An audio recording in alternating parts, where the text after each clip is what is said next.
If you want to sign over a car title to someone in Ontario, the process is fairly simple once you know what to bring and where to go.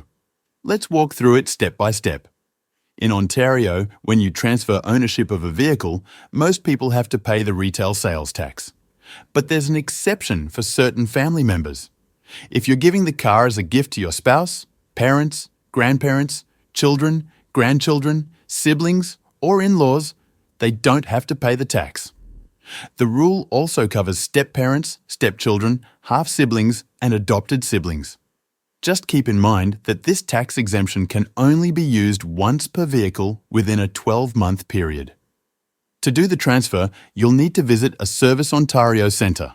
Before you go, make sure you have a few documents ready. The first one is the sworn statement for a family gift of a used motor vehicle form. You can print this from the Ontario Government website and fill it out ahead of time.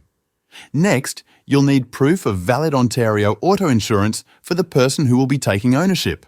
You'll also need your Ontario driver's licence and the vehicle ownership permit, sometimes called the green ownership slip.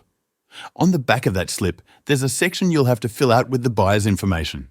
In most cases, you'll also need a safety standard certificate to show that the car is roadworthy. There's one exception here.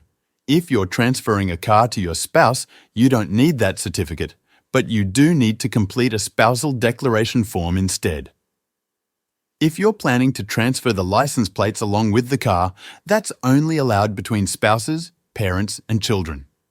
In that case, you'll also need a plate transfer declaration. Once you've gathered everything, bring it to a Service Ontario centre.